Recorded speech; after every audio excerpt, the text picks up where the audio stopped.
My dad built a lot of stuff in his free time. If he wasn't watching fly fishing or reading Tom Clancy novels, he was carving something. He made tons of birdhouses. Not that he was into bird watching, but I think he really missed working and adding on to the home. If he couldn't afford the time to build onto our own house, he would have to settle with watching birds move into their little homes. We kept an old mattress in the bed of that ugly yellow truck, so we would drive it deep into the woods and then watch the birds fly into their houses while the sun set. Usually it was accompanied by venison jerky or a cold Coke, but not a lot of talking, which is how we both liked it.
We were happiest underneath the evergreens. We decided it was time to finally map out the hundreds of acres we lived on just to pass the time during the summer. He was only free in the evenings, so I would spend the day wasting time on dial-up internet and sketching, and then we would rush into the woods, pen and map in hand, before evening fell. Sometimes, the aurora borealis would cast a cold green glow on the mountainside, and we would finish our route underneath a twilight sky. Sometimes I was lonely during those summer days, but there was comfort in the routine. A lot of teenagers aren't looking for the daily grind, though. There's nothing wrong with wanting to get out, to leave your childhood home. You wanted to progress, to make something of yourself. Yeah, you're right. That house. I'm sure it's the same as how I left it. But then why does it feel so different? I doubt you're the only adult to have looked back and asked that question.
property, there were old abandoned pieces of a shed and car long left unused.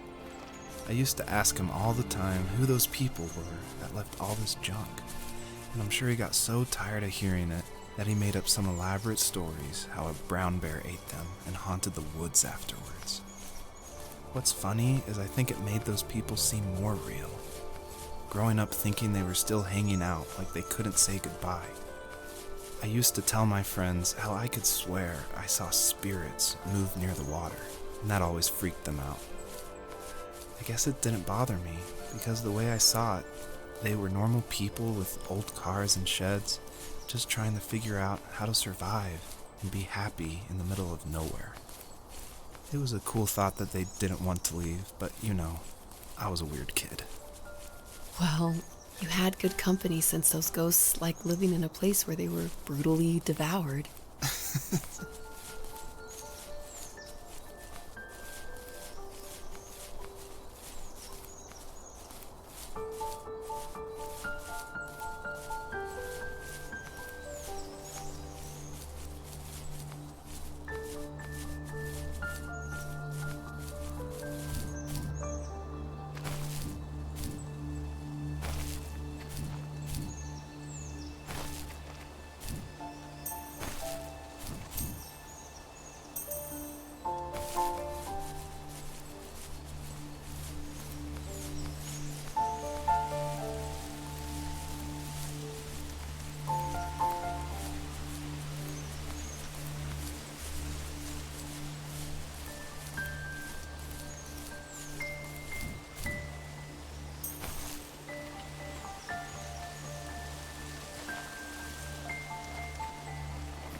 Even at my most distant, at the times when I detested him the most, he kept reaching out. For a year straight, he asked me every week when we were going camping. I thought he was just dense. Eventually, to shut him up, I agreed. We carried out the worn lawn chairs from the garage and set up a cinder block campfire at the site we'd always used behind the house. We walked down the mountain path, talking in the warm sunshine we only got a couple months of the year. Those 3 obsidian rocks shimmered alongside the shore, almost like sparklers pressed against a dark window. I'll never forget that wet stone on my feet, or how those massive mountains looked even bigger in the lake's reflection. I felt small, but grateful. As the sun set, my dad found something I hadn't seen for a long time. The tree where I'd made my first carving when I was 6. I hadn't even carved it. My dad had helped me, but I still called it my tree. Something about seeing my name there made me open up, and we talked about everything that night in that old camouflage tent. I told him how much I loved sketching and design, and how it would be a dream to study architecture in Seattle. I told him how I didn't get along with my friends much anymore, but that I didn't mind being alone. He told me he was there for me, and he joked that if all he had to do was write my name on a tree to finally get me to talk, he would have left me carved logs with novels on them in front of my room every morning. I don't know why it took me that long to realize it, but it was then I knew how much he had sacrificed for me.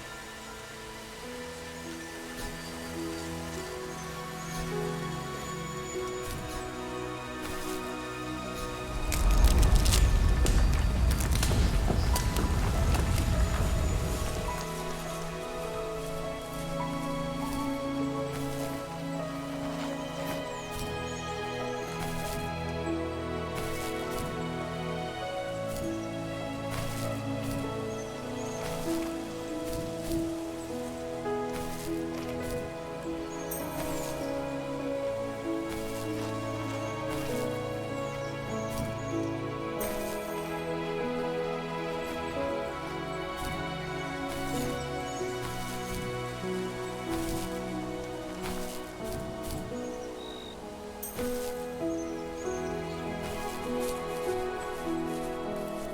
perpetrator stood nearby, unfazed, like nothing was wrong.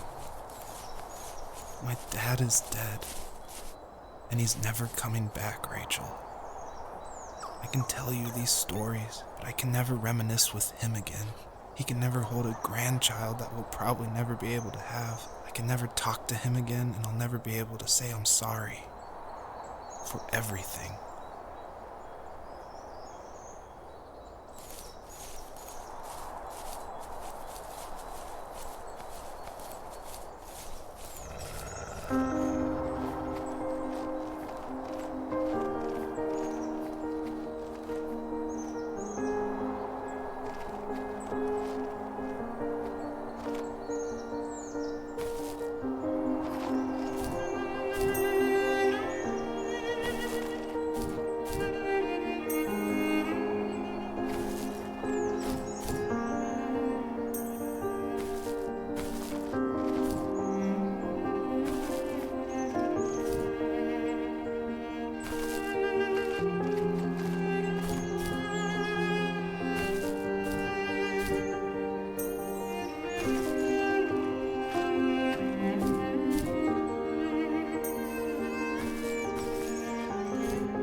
I need to go to bed.